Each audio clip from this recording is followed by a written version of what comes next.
اعوذ باللہ من الشیطان اللعین الرجیم بسم اللہ الرحمن الرحیم وبہ نستعین وہو خیر ناصر ومعین الحمد للہ رب العالمین وصلی اللہ علی محمد وآلہ الطیبین الطاہرین المعصومین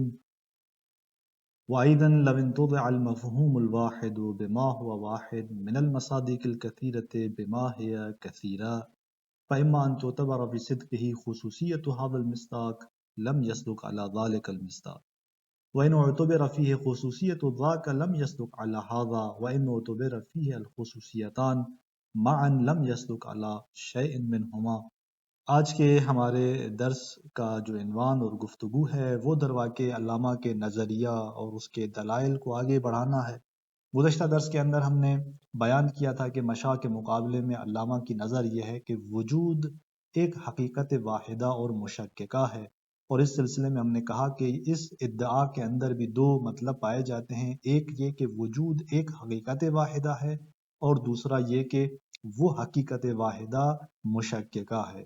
تو وجود حقیقت واحدہ ہے، اس پر ہم دلائل بیان کر رہے تھے، اور اس کی پہلی دلیل آپ کے سامنے بیان ہو چکی، اور اسی سلسلے میں آگے مزید جو اس کی دوسری دلیل ہے وہ آج کے اس درس کے اندر بیان کرنے جا رہے ہیں، کہ جس کی عبارت کا مختصر نمونہ اور ابتدائی کلمات آپ کے سامنے بیان ہوئے، اور ہم چلتے ہیں توضیحاتی کچھ نکات کی طرف۔ اس دلیل کو ان نکات کے اندر آپ کے سامنے بیان کرتے ہیں، پھر چلتے ہیں دوبارہ عبارت کی طرف کہ کس طرح علامہ نے اس دلیل کو عبارت کے اندر ڈھالا ہے۔ تو دوسری دلیل اس بات پر کہ وجود حقیقت واحدہ ہے وہ اس طرح سے ہے کہ پہلا مطلب اس میں یہ ہے کہ اگر مفہوم وجود کثیر بے ماہیہ کثیر سے انتزاع ہوا ہے تو یہاں چار صورتیں بنتی ہیں۔ یعنی چونکہ ہم نے دیکھا کہ مشاء کا نظریہ کیا تھا کہ خارج میں جتنے بھی وجودات ہیں وہ تمام کے تمام متباین حقائق ہیں، کثیر ہے، خارج میں کثرت ہی کثرت ہے۔ تو اب ہم کہتے ہیں کہ یہ جو وجود کا معنی اور مفہوم ہمارے ذہن کے اندر ہے، یہ مفہوم اگر چونکہ خارج میں جتنے بھی وجودات ہیں ان تمام پر یہ مفہوم صدق کر رہا ہے، اب ہم کہتے ہیں کہ یہ جو مفہوم وجود ہے یہ ان تمام کثیر بما ہے کثیر، یعنی تمام کثیر اور متباین حقائق کو اس عنوان سے دیکھا جائے کہ وہ کثیر ہیں، یعنی ان کی اس کثرت کی جہت کو نظر میں رکھتے ہوئے اگر ان تمام حقائق سے مفہوم وجود انتزاع ہوا ہے جو ان تمام پر صادق آ رہا ہے، تو یہاں پر چار صورتوں میں سے کوئی بھی ایک صورت ہو سکتی ہے۔ پہلی صورت یہاں پر یہ آئے گی کہ اس مفہوم میں مثلا اے مصداق کی خاصیت مد نظر ہے، اے کی جگہ آپ زید کی مثال لے لیں جیسے آپ کو آسان لگے، بہرحال جو اس کے مصادیق کے خارج کے اندر ان میں سے ایک مصداق مثلا اے وجود کی خاصیت کو نظر میں رکھا گیا ہے اور یہ مفہوم ان حقائق سے انتزاع ہوا ہے۔ اگر اس طرح سے ہے تو یہ مفہوم بی پر صدق نہیں کرے گا، یعنی اگر زید کی خاصیت کو نظر میں رکھتے ہوئے ان تمام موجودات میں سے اس مفہوم وجود کو انتزاع کیا ہے ہم نے، تو پھر اس مفہوم وجود کے اندر اس اے کی خاصیت ہے نا، اب یہ کیسے پھر بی پر صدق کرے گا؟ قطعاً صدق نہیں کرے گا۔ یہ ایک صورت ہے۔ دوسری صورت یہاں پر یہ ہے کہ اس مفہوم میں مثلا بی مصداق کی خاصیت مد نظر ہے، اگر اس طرح سے ہے تو پھر یہ اے مفہوم پر یعنی اے اس مصداق پر جو ہے صدق نہیں کرے گا، یعنی یہ مفہوم جو ہے وجود کا اے کے مصداق پر صدق نہیں کرے گا۔ اسی طرح پھر تیسری صورت یہاں پر یہ ہے کہ اگر اس مفہوم میں دونوں کی خاصیتیں مد نظر ہیں، یعنی جب یہ مفہوم وجود ان کثیر بے ماہیہ کثیر حقائق سے انتزاع ہوا تو اس کے اندر اے مصداق کی بھی خاصیت کو نظر میں رکھا گیا اور بی کی خاصیت کو بھی نظر میں رکھا گیا۔ اگر اس طرح سے ہے تو پھر یہ کسی پر بھی صدق نہیں کرے گا، نہ یہ مفہوم وجود اے پر صدق کرے گا نہ بی پر صدق کرے گا، کیونکہ اگر اے پر صدق کرتا ہے تو اس کے اندر بی کی خاصیت موجود ہے، کیسے اے پر صدق کر سکتا ہے؟ اگر وہ بی پر صدق کرتا ہے تو اس کے اندر اے کی خاصیت بھی پلس ہے، تو کس طرح یہ مفہوم بی پر صادق آئے گا؟ تو لہذا اس تیسری صورت کے مطابق وہ کسی پر بھی صادق نہیں آئے گا۔ پھر چوتھی صورت، اگر اس مفہوم میں دونوں کا مشترک پہلو مد نظر ہو تو یہ پھر کثیر بما ہے کثیر سے انتزاع نہیں ہوا، یعنی اگر آپ مفہوم وجود کو دیکھتے ہیں کہ یہ انتزاع ہوا ہے ان کثیر بما ہے کثیر سے، فرض یہ تھا، اب ہم کہتے ہیں کہ نہیں، اس مفہوم یہ جو انتزاع ہو رہا ہے اس کے اندر جو ہے وہ ایک دونوں یعنی اے اور بی یہاں تو مثال میں اے اور بی تھے نا، یعنی جتنے اس کے مصادیق ہیں ان تمام کی ایک مشترک خاصیت اور پہلو کو نظر میں رکھتے ہوئے مفہوم وجود کو ان سے انتزاع کیا گیا ہے۔ اگر اس طرح سے ہے پھر تو جو دعویٰ کیا گیا تھا، جو فرض کیا گیا تھا، اسے خلاف ہو جائے گا، یعنی پھر یہ کثیر بما یا کثیر سے تو انتزاع ہی نہیں ہوا۔ ہم کہہ رہے تھے کہ خارج میں جو حقائق ہیں وہ کثیر بما یا کثیر ہے، وہاں پر فقط کثرت ہے، لیکن مفہوم وجود کو آپ وہاں سے انتزاع کر رہے ہیں اور وہ دیکھ رہے ہیں کہ تمام ان مصادیق پر صادق بھی آ رہا ہے۔ تو یہ کیسے صادق آ رہا ہے؟ آپ کہہ رہے ہیں کہ ان کے نقطہ اشتراک کو نظر میں رکھتے ہوئے یہ مفہوم وجود انتزاع ہوا ہے۔ بھائی جب ان کے نقطہ اشتراک کو نظر میں رکھتے ہوئے یہ مفہوم وجود انتزاع ہوا ہے تو اس کا مطلب یہ ہوگا کہ پس خارج کے اندر کثرت بما یا کثرت نہیں ہے، خارج کے اندر کثیر بما یا کثیر سے یہ مفہوم انتزاع نہیں ہوا۔ اگر ہم اس بات کو لیتے ہیں، اور حقیقت بھی اس طرح سے ہے، چونکہ یہ مفہوم تمام مصادیق پر صادق آ رہا ہے، بس پیچھے وہ تین احتمال اور تین صورتیں نہیں ہو سکتی، تو یہاں پر آقا فرماتے ہیں کہ اور یہ آپ کے فرض کیے گئے مدعا کے خلاف ہے۔ آپ نے کہا تھا خارج میں کثرت ہے، اب ہم اس نتیجے پہ پہنچے کہ نہیں، مفہوم وجود جو ان تمام پر صادق آ رہا ہے، اس کا مطلب یہ ہے کہ ایک نقطہ اشتراک ہے کہ جس کو نظر میں رکھتے ہوئے اس مفہوم وجود کو وہاں سے انتزاع کیا گیا ہے۔ بس یہیں سے یہ بات روشن ہو جاتی ہے کہ خارج میں جو کہا جا رہا تھا کہ کثرت ہی کثرت ہے، یہ بات یہاں سے رد ہو جاتی ہے۔ خارج میں کثرت بما یا کثرت فقط نہیں ہے، بلکہ ایک حقیقت ان تمام حقائق کے اندر ایسی ہے کہ جو اشتراک رکھتی ہے، یہی وہ حقیقت وجود ہے جس کو نظر میں رکھتے ہوئے مفہوم وجود کو وہاں سے انتزاع کیا جا رہا ہے۔ اب آپ دیکھیں کہ کس طرح علامہ طباطبائی رحمۃ اللہ علیہ اسی ہی برہان کو عبارت کے اندر بیان فرماتے ہیں، کہتے ہیں کہ وہ ایذن یعنی دوسرا برہان اسی حقیقت واحدہ، وجود کی حقیقت واحدہ پر نیز ایک اور برہان کہ لَوٍ تُزِعَ الْمَفْهُومُ الْوَاحِدُ بِمَا هُوَ وَاحِدٌ، کہ اگر مفہوم واحد اس عنوان سے کہ وہ واحد ہے، یعنی مفہوم وجود کو اس عنوان سے آپ دیکھ رہے ہیں کہ وہ واحد ہے، اگر اس کو انتزاع کیا گیا ہے من المصادیق الکثیرۃ بما ہی کثیرہ، کثیر مصادیق سے اس عنوان سے کہ وہ فقط اور فقط کثیر ہے، ان کی اس جہت کثرت کو دیکھتے ہوئے ان مصادیق سے ایک واحد مفہوم انتزاع ہوا ہے، تو یہاں پر وہ تمام چاروں صورتیں جو ہم نے بیان کی تھی ان میں سے کوئی ایک صورت ہوگی۔ فرماتے ہیں کہ فَإِمَّا أَن تُعْتَبَرَ فِي صِدْقِهِ خُصُوصِيَّةُ هَذَا الْمِصْدَاقِ، یہ پہلی صورت کہ یا تو اس کے اندر معتبر ہے پھر کہ اعتبار کیا گیا ہے اس کے صدق میں اس خاص مصداق کی خصوصیت کو، مثلا اس اے مصداق کی خصوصیت کو، فرماتے ہیں تو پھر لم یصدق علی ذالک المصداق، پھر یہ اس دوسرے مصداق پر صادق نہیں آئے گا، بی پر صادق نہیں آئے گا۔ وَإِنْ اُعْتُبِرَ فِيهِ خُصُوصِيَّةُ ذاک، یہ دوسری صورت کہ اگر اس کے اندر اعتبار کیا گیا ہے اس دوسرے مصداق یعنی بی کی خصوصیت کو مثلا، تو لم یصدق علی ھذا، پھر یہ اس اے مصداق پر صادق نہیں آئے گا۔ اور تیسری صورت وَإِنْ اُعْتُبِرَ فِيهِ الْخُصُوصِيَّتَانِ، اگر اس کے اندر یعنی اس مفہوم کے صدق میں دونوں کی خصوصیتوں کو لحاظ کیا گیا ہے معاً ایک ساتھ، لم یصدق علی شیء منہما، پھر یہ ان دونوں میں سے کسی پر بھی صادق نہیں آئے گا۔ اب چوتھی صورت فرماتے ہیں کہ وَإِن لَمْ يُعْتَبَرْ شَيْءٌ مِّنَ الْخُصُوصِيَّتَيْنِ، اگر ان دونوں میں سے جو ان کی خاص خاص خصوصیتیں ہیں ان کے ساتھ مخصوص ہیں ان میں سے کسی چیز کو اعتبار نہیں کیا گیا، بل انتزع من القدر المشترک بینہما، بلکہ اس کو انتزاع کیا گیا ہے ایک قدر مشترک سے جو ان کے درمیان ہے، یعنی وہ نقطہ اشتراک جو ان مصادیق کے درمیان ہے اس کو دیکھتے ہوئے اسی نقطہ اشتراک اور قدر مشترک سے اس کو انتزاع کیا گیا ہے۔ اگر اس طرح سے ہے تو فرماتے ہیں کہ لم یکن منتزعا من الکثیر بما ہوا کثیر، پھر یہ تو مفہوم کثیر بما ہوا کثیر سے انتزاع نہیں ہوا، بلکہ بل بما ہوا واحد، بلکہ یہ ان مصادیق سے یعنی ان کثیر مصادیق سے انتزاع ہوا ہے کہ جن کی جہت کثرت نہیں بل بما ہوا واحد، ان کی جہت وحدت کو دیکھتے ہوئے اس اعتبار سے کہ وہ واحد ہیں یہ مفہوم ان سے انتزاع ہوا ہے۔ کل المنتزع من الجہت المشترکۃ بین الافراد الصادق علی الجمیع، اس کلی کی مانند کہ جو انتزاع کی گئی جاتی ہے ایک مشترکہ جہت سے اس کے مصادیق اور افراد کے درمیان، الصادق علی الجمیع، اور وہ پھر صادق آتی ہے ان تمام پر۔ کیوں ان تمام پر صادق آ رہی ہے؟ اس لیے کہ کسی ایک خاص مصداق کی خصوصیت اس کے اندر لحاظ نہیں کی گئی، بلکہ تمام تر ان مصادیق میں نقطہ اشتراک اور جہت مشترکہ کو دیکھتے ہوئے اسے انتزاع کیا گیا ہے۔ فرماتے ہیں کہ اگر ایسا ہے، یہ چوتھی صورت ہے، تو ہاذا خلفن، یہ تو پھر اس فرض کے خلاف ہوگا کہ جو فرض بیان کیا گیا تھا کہ خارج میں تو مصادیق کثیرہ بما یا کثیرہ ہیں، کثرت ہی کثرت ہے، اور پھر مفہوم واحد کو انہی مصادیق سے انتزاع کیا گیا ہے، جبکہ مفہوم واحد وجود جو ہے وہ واحد ہے۔ فرماتے ہیں کہ یہ تو خلاف فرض ہوگا، یعنی جو آپ نے فرض کیا تھا اس کے برخلاف ہو جائے گا۔ اس کا مطلب یہ ہوگا کہ پس خارج میں مصادیق کثیر بما یا کثیرہ نہیں ہے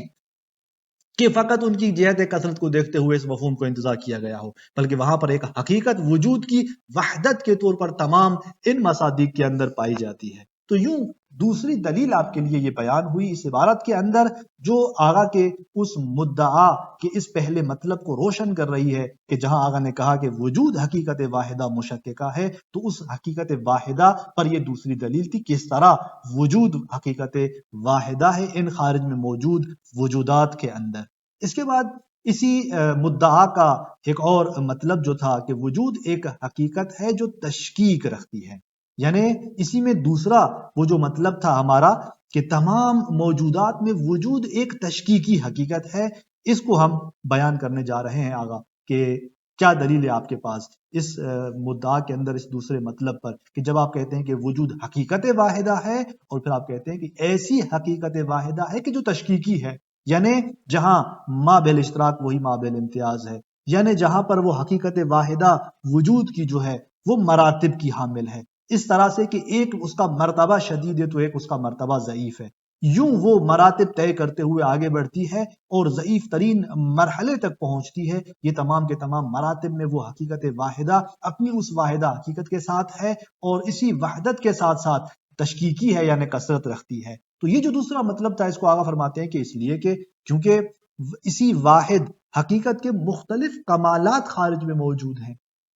خارج میں یہی ایک حقیقت واحدہ وجود کی جو موجود ہے اس کے بہت سارے مختلف کمالات آپ کو نظر آتے ہیں، اور یہ کمالات ایک دوسرے کی نسبت برتری رکھنے والی صفات ہیں، یعنی ایک اس کا مرتبہ جو ہے وہ شدید ہے، ایک اس کا مرتبہ ضعیف ہے۔ لہذا مثال دیتے ہیں یہاں پر کہ ایک وجود کا شدید اور دوسرے وجود کا ضعیف ہونا وغیرہ، یہ جتنی صفاتیں اس حقیقت واحد وجود کی، یہ اس کے مراتب کو تشکیل دے رہی ہیں۔ ایک جگہ آپ دیکھیں گے کہ وہاں پر ایک وجود کا مرتبہ شدید ہے جیسے علت کا مرتبہ ہوتا ہے، ایک اس کا دوسرا مرتبہ ہے جو ضعیف ہے جیسے معلول کا مرتبہ ہے، ایک اس کا مرتبہ جو ہے وہ بالفعل ہے، یعنی اپنے تمام تر کمالات کے اندر مرحلے فعلیت میں ہے، ایک مرحلہ اس کا وجود کا وہ ہے کہ جہاں پر وہ مرتبہ وجودی اپنے کمالات کے اعتبار سے مرحلے فعلیت میں نہیں ہے بلکہ ابھی قوت اور صلاحیت اور قابلیت اور بالقوہ کے مرحلے کے اندر ہے۔ تو یوں متعدد آپ کو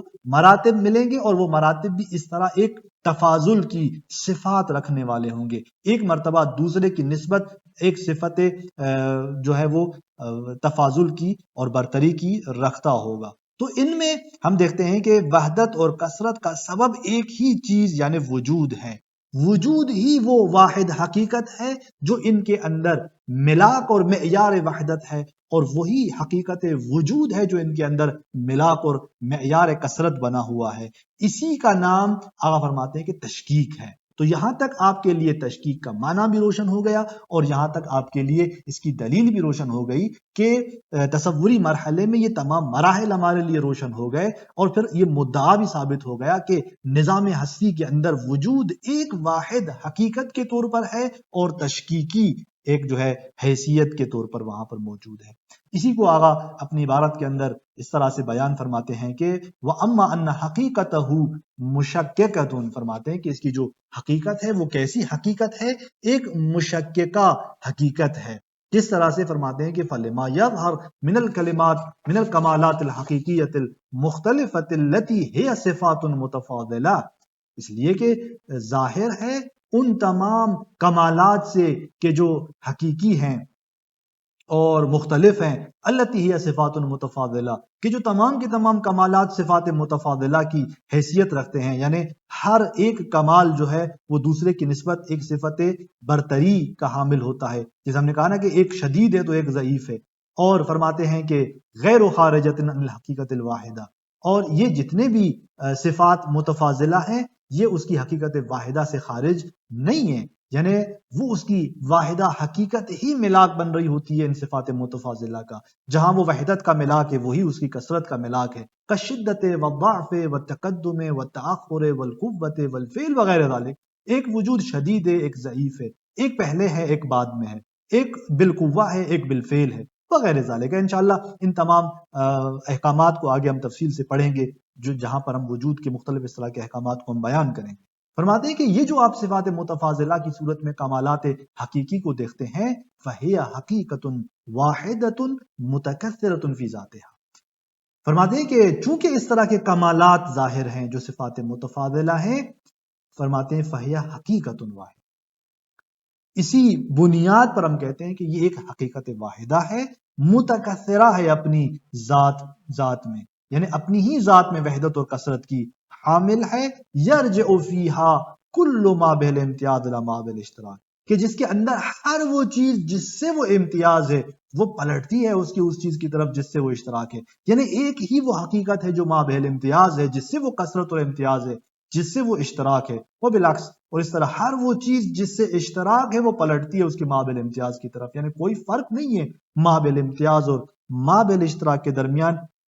بلکہ یہ ایک ہی چیز ہے کہ جو ما بہل امتیاز اور ما بہل اشتراک ہے، یہ وہی حقیقت واحد ہے، وجود ہے، وہاں وہ تشکیق، اور یہی وہ تشکیق ہے جس کو ہم اس فصل کے اندر آپ کے لیے بیان کرنا چاہ رہے تھے۔ تو یوں اس فصل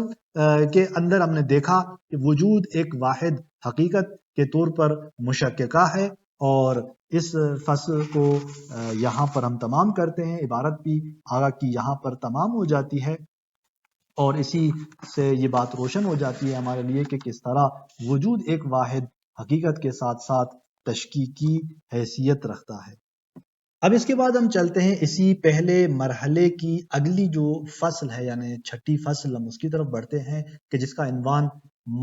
فیما یتخصص بالوجود ہے، کہ اس چیز کے بارے میں کہ جس سے وجود تعین، تخصص، تشخص پاتا ہے، امتیاز پاتا ہے۔ اور اس چھٹی فصل میں درواقع دو بحث مد نظر ہے کہ ان دونوں بحثوں میں ایک جو بحث یعنی پہلی جو بحث ہے وہ وجود کا تعین اور اپنے غیر سے اس کا ممتاز ہونا ہے، کہ وجود جو ہے وہ کس طرح اپنے غیر سے ممتاز ہے، اور یہ جو امتیاز کی یہ پہلی بحث ہے یہ مسئلہ تشکیک کے نتائج میں سے ہے، جہاں آپ نے دیکھا کہ وجود ایک حقیقت واحدہ کے ساتھ ساتھ یعنی مشککہ ہے۔ اب اس تشکیک کا نتیجہ یہ نکلتا ہے کہ آپ دیکھیں کہ وجود کے تعین اور امتیاز کو آپ سمجھیں کہ کس طرح وجود ایک حقیقت واحدہ کے ساتھ ساتھ نظام ہستی کے اندر امتیاز پاتا ہے دیگر اپنے مراتب سے، دیگر اپنے وجودات کے ان مرتبوں سے، اور پھر اسی طرح وجود کس طرح جو ہے، اور پھر دوسری جو یہاں پر بحث مد نظر ہے وہ جہان ہستی میں وجود اور ماہیت کے ارتباط کی کیفیت ہے، کہ یہ کس طرح جو ہے وجود اور ماہیت آپس میں مرتبط ہیں، کہ یہ بحث بھی در واقع وجود کی اصالت کی فروعات میں سے ہے۔ تو یہاں پر یہ دو اس فصل کے اندر آگاہ بحث کرنا چاہتے ہیں، اور اس طرح ہم چلتے ہیں اپنی اس پہلی بحث کی طرف، پہلے اس عنوان کی طرف کہ جس میں وجود کے تعین اور امتیاز کو بیان کیا جا رہا ہے۔ تو یہاں پر آغاز وجود کی تین صورتوں سے تعین اور جو امتیاز ہے اسے بیان کرتے ہیں، کہ وجود تین نوعیت کا امتیاز اور تعین پاتا ہے، اور اس کا پہلا جو مرحلہ ہے، پہلا جو امتیاز ہے، وجود اپنی ہی ذات سے ایک واحد اور اصیل حقیقت میں ممتاز ہے، یعنی وجود چونکہ اپنی ذات میں اصیل ہے، نظام ہستی کے اندر تمام تر واقعیت جو ہے وہ اسی وجود سے ہے، اور وجود ہی اصیل ہے، تو وجود اپنی ہی اس ذات سے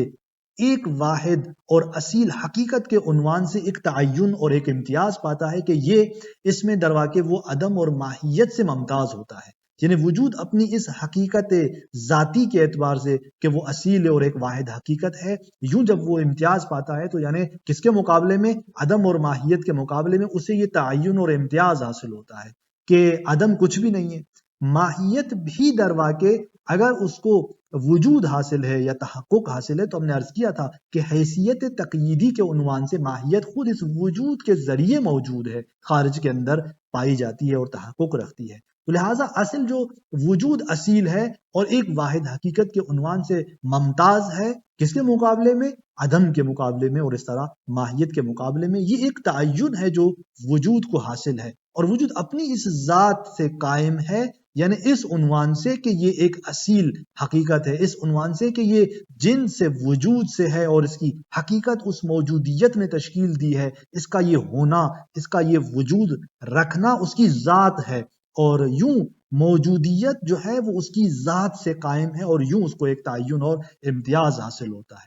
اسی طرح پھر آقا فرماتے ہیں کہ وجود اپنے ہر وجودی مرتبے کے ذریعے دوسرے مرتبے سے ممتاز ہے۔ یہ ہم نے تشکیک کی بحث میں مفصل اس کو دیکھا کہ وجود کس طرح مراتب سے تشکیکی طور پر کثرت پا رہا ہوتا ہے، شدید مرحلے سے لے کر ضعیف مرحلے تک، یوں وجود کا ایک قوی مرتبہ، پھر اس کا اگلا ضعیف مرتبہ، پھر اس کے بعد دوبارہ ایک اور مرتبہ جو اس پہلے کی نسبت دوبارہ ضعیف ہے۔ تو یوں وجود اپنے اس قوی ترین مرتبے سے لے کے ضعیف ترین مرحلے تک مراتب پیدا کرتا ہے، اور یوں مراتب پاتا ہوا تعین پاتا ہے۔ یہیں پر ایک مرتبہ وجود کا ذات پروردگار کی صورت میں امتیاز پاتا ہے، تعین پاتا ہے، جس کو ہم واجب الوجود کہتے ہیں، جو اپنے مرحلے اس وجودی میں اس قدر شدید ہے کہ اس سے بالا تر کوئی وجود نہیں ہے کہ جو اس کی علت بن سکے۔ یوں نیچے آپ آئیں گے آہستہ آہستہ آہستہ آہستہ تو وجود کے آپ ایک ایسے مرتبے کو دیکھیں گے جس کو ہم نے حی الاولی کہا تھا، اور یوں ان مراتب سے یہ وجود ایک تعین اور امتیاز پا رہا ہوتا ہے۔ تیسرا جو مرحلہ تعین کا ہے، ہر وجود ماہیت سے مرتبط ہونے کے ذریعے دوسرے وجود سے ممتاز ہوتا ہے۔ یعنی ان وجودات کو پھر ہم دیکھتے ہیں کہ یہ وجودات آپس میں مختلف ہیں، متکثر ہیں، اور یہ جو کثرت ان وجودات کے اندر پیدا ہوتی ہے، اور ہر وجود اپنے دوسرے وجود کی نسبت ایک امتیاز پاتا ہے، وہ اپنی اس ماہیت کی وجہ سے پاتا ہے کہ جو اس کے ساتھ خاص ہوتی ہے۔ اور کیونکہ ماہیات جتنی بھی ہیں وہ بذات متباین ہے، ہم یہ پہلے پڑھ چکے ہیں کہ تمام تر ماہیتیں آپس میں بذات متباین ہیں، ہر ماہیت دوسری ماہیت سے اپنی پوری ذات میں جدا ہے اور الگ ہے۔ درخت کی ماہیت انسان کی ماہیت سے الگ ہے، پتھر کی ماہیت حیوان کی ماہیت سے الگ ہے۔ اس طرح آپ جتنی بھی ماہیات کو دیکھیں گے تو ہر ماہیت اپنی ذات میں دوسری ماہیت سے جدا ہے۔ پھر یہی ماہیت وجود پر عارض ہوتی ہے، یعنی وجود اس ماہیت سے جب مرتبط ہوتا ہے تو اس ارتباط کے سبب، چونکہ ہم نے عرض کیا تھا کہ ماہیت کیا ہے، حیث وجود ہے، حالت وجود ہے۔ ماہیت وہ ہے جو کیفیت وجود ہے، یعنی وجود کس طرح سے نظام ہستی کے اندر ہے، یہ اس کی کس طرح سے ہونے کو اس کی ماہیت بیان کر رہی ہے۔ ایک درخت کی صورت میں وجود ہے، ایک جو ہے اس کی حالت حیوانی اور حیوان کی صورت میں وہ وجود وہاں پر موجود ہے، تو ماہیات ان کی اس کیفیت کو، حالت کو ہمارے لیے روشن کر رہی ہوتی ہیں۔ تو یوں وجود جب ارتباط پیدا کرتا ہے ماہیت کے ساتھ تو اس اپنی خاص حالت اور کیفیت جو ماہیت اسے دے رہی ہوتی ہے، اسی وجہ سے وہ ایک خاص امتیاز اور تعین پاتا ہے، اور یوں یہ تین نوعیت کے امتیاز ہمارے سامنے آتے ہیں۔ اس کے بعد ہم دیکھتے ہیں کہ علامہ طباطبائی رحمۃ اللہ علیہ انہی امتیاز اور تعین کی صورتوں کو اپنی اس عبارت کے اندر بیان فرما رہے ہیں کہ الفصل السادس کہ چھٹی جو فصل اس پہلے مرحلے کی ہے وہ فیما یتخصص بہ الوجود کے عنوان میں ہے، یعنی اس چیز کے بارے میں کہ جس سے وجود تعین، تخصص اور امتیاز پاتا ہے، وجود جس چیز سے ممتاز ہوتا ہے، ایک خاص تعین اسے حاصل ہوتا ہے، یہ فصل اسی موضوع کے بارے میں ہے۔ تخصص الوجود بوجوہ ثلاثہ، فرماتے ہیں کہ وجود کا جو تعین ہے، جو اس کا تخصص ہے، وہ تین صورتوں میں سے کسی ایک صورت سے ہے۔ احدها تخصص حقیقت ہی الواحدۃ الاصیلہ، کہ ان میں سے ایک یہ ہے کہ وجود اپنی اس حقیقت واحدہ سے تخصص پاتا ہے۔ تخصص حقیقت ہی یعنی اس کی حقیقت کا تعین اور تخصص، کیسی حقیقت؟ الواحدہ الاصیلہ، کہ جو واحدہ ہے اور اصیل ہے، یعنی تمام تر واقعیات اسی سے ہیں۔ وجود کہ جو بذات موجود ہے اپنی اس حقیقت میں کہ جو اس کی اصیل ہے، جس سے تمام تر واقعیات ہیں، وجود ایک تعین اور تخصص پاتا ہے۔ کیسے تعین پاتا ہے؟ فرماتے ہیں کہ بنفس ذاتہا القائمۃ بذاتہا، یعنی وجود اپنی ہی ذات سے کہ جو خود اسی کی ذات سے قائم ہے، یہ ایک تعین پاتا ہے۔ اور آپ کو یاد ہو تو ہم نے عرض کیا تھا کہ بذات کی دو اصطلاح ہیں۔ ایک بذات، جب ہم کہتے ہیں کہ وجود بذات ہے تو اس کا معنی یہ ہوتا ہے کہ یعنی موجودیت اس کی ذات ہے، یعنی یہ وجود اپنی ذات میں موجودیت رکھتا ہے، اس معنی میں کہ یہ اصیل ہے اور ایک ایسی حقیقت ہے کہ جو واحدہ ہے تمام حقائق وجودی کے اندر، اور اصیل ہے، تمام تر واقعیتیں اسی سے ہیں۔ تو یہاں پر بے نفس ذاتہا سے مراد، کہ جب ہم نے کہا کہ القائمت بے ذاتہا سے واجب الوجود مراد نہیں ہے، درست ہے کہ واجب الوجود ایک ایسی ذات ہے کہ جس کا وجود اسی کی اپنی ذات سے ہے، کسی اور علت کا محتاج نہیں ہے، لیکن یہاں ہماری ایک عام اصل حقیقت وجود کو ہم بیان کرنا چاہتے ہیں کہ اصل حقیقت وجود ایک واحد حقیقت کے عنوان سے تعین پاتی ہے کہ اپنی ہی ذات سے وہ اس کا یہ امتیاز اور تعین ہے، جس کے مقابلے میں میں نے توضیحات کے اندر عرض کیا کہ یہ عدم اور ماہیت کے مقابلے میں یہ وجود ایک خاص تعین کا حامل ہے، چونکہ بالذات وہ موجودیت رکھتا ہے۔ وثانیہا، اور انہی وجوہ میں سے دوسری جو صورت ہے وہ یہ ہے کہ تخصصھا بخصوصیات مراتبہا، یہ حقیقت جو ہے وجود کی تعین اور تخصص پاتی ہے اپنے مراتب کی خصوصیات سے، غیر الخارجۃ عن المراتب، کہ وہ خصوصیات ان کے مراتب سے خارج نہیں ہے، یعنی ہر مرتبہ دوسرے مرتبے سے الگ ہے، اور وجود اپنے ہر مرتبے میں اسی مرتبے کی خصوصیت سے ایک تعین پاتا ہے، اور وہ خصوصیت اس کے اس مرتبے سے خارج نہیں ہے۔ اور یہ ہم نے مفصل بحث تشکیک کے اندر بیان کر دی۔ ہم نے وہاں پر کہا تھا کہ تشکیکی اعتبار سے جب وجود کے اندر کثرت ایجاد ہوتی ہے تو ملا کے کثرت خود وہ حقیقت واحد وجود ہے، اور ہر مرتبہ ایک خاص خصوصیت کا حامل ہے، وہ خصوصیت خود اس وجود کے اس خاص مرتبے کو قوام دیتی ہے، اسے تشکیل دیتی ہے، اور وہ اسے ہی ایک تحقق دے رہی ہوتی ہے، اس معنی میں کہ اس مرتبے کی جو ہویت ہے، جو حقیقت ہے، وہ اپنی اس خاص خصوصیت سے ہے، لیکن وہ خصوصیت اصل حقیقت وجود سے وابستہ اس طرح سے نہیں ہے کہ اصل حقیقت کو قوام دے رہی ہو، نہیں، بلکہ وہ تمام تر خصوصیات ہر مرتبے کی اپنی خاص خصوصیات ہیں، اسی مرتبے کو تشکیل دے رہی ہیں، اور اسی وجہ سے ہر وجود کا وہ مرتبہ اپنی اس خاص خصوصیت کی وجہ سے دوسرے مرتبے سے الگ ہو رہا ہوتا ہے۔ ایک جگہ وہ وجود شدید مرتبے میں ہے، اس مرتبے کی جو وہ شدت ہے اسے یعنی خاص اور امتیاز دے رہی ہوتی ہے اس کے دوسرے اس مرتبے سے کہ جہاں وہ شدت نہیں ہوتی، اور یہ شدت جو ہے وہ اس مرتبے سے مخصوص ہے، لیکن وہاں پر وہی وجود اپنی حقیقت اصیل اور واحدہ کے ساتھ تمام کے اندر مشترک بھی ہوتا ہے۔ تو یوں یہ تفصیل ہم پیچھے اس فصل کے اندر بیان کر چکے ہیں۔ وثالثھا، اور اس کا تیسرا جو مرتبہ ہے تخصص الوجود باضافتہ الی الماہیات، اس وجود کا تعین کہ جب وہ نسبت پیدا کرتا ہے ماہیات کی طرف، جب اس کا ارتباط ماہیات سے ہوتا ہے، المختلفۃ الذوات، وہ ماہیات کے جو بالذات مختلف ہیں، کہ یہ ماہیات جو ہیں وہ اپنی پوری ذات میں ایک دوسرے سے الگ ہیں، وعروضہ لہا، اور یہ وجود عارض ہوتا ہے ان ماہیات پر، فیختلف باختلافها بالعرض، پھر یہ وجود مختلف ہوتا ہے ان ماہیات کے اختلاف سے بالعرض، یعنی حقیقت میں اختلاف اور یہ جو کثرت ہے وہ ذاتاً کس کے لیے ہے؟ خود ماہیات کے لیے، بالذات یہ ماہیات آپس میں مختلف ہیں۔ ہاں جب وجود ان پر عارض ہوا، وجود ان سے مرتبط ہوا، تو وہ اختلاف جو ذاتاً خود ماہیات کو حاصل تھا، وہ کثرت جو ماہیات کو بالذات حاصل تھی، اب وہ بالعرض کثرت حاصل ہو رہی ہے وجود کو، یعنی اس تیسری صورت میں وجود جو کثرت پا رہا ہے، اور وجود جس کثرت سے اپنے دوسرے موجودات کی نسبت جو ہے وہ ایک امتیاز حاصل کر رہا ہے، یہ کثرت حقیقتاً وجود کی نہیں ہے، یہ کثرت حقیقتاً ماہیات سے وابستہ ہے، بالذات ماہیات ہیں جو مختلف ہیں، پھر بالعرض جب وجود ان پر عارض ہوتا ہے تو یہ کثرت وجود پر بھی عارض ہوتی ہے، اور وجود ان کے اختلاف سے مختلف ہوتا ہے۔ تو یہ وہ تین صورتیں ہیں کہ جو علامہ بیان کر رہے ہیں کہ جہاں وجود ایک تعین اور تخصص پاتا ہے۔ اگلے مرحلے میں اگلی جو بحث ہے اس فصل کی وہ ہم آپ کے لیے بیان کریں گے کہ جہاں بیان ہوگا کہ کس طرح وجود اور ماہیت کا آپس میں ارتباط ہے۔ السلام علیکم ورحمۃ اللہ وبرکاتہ۔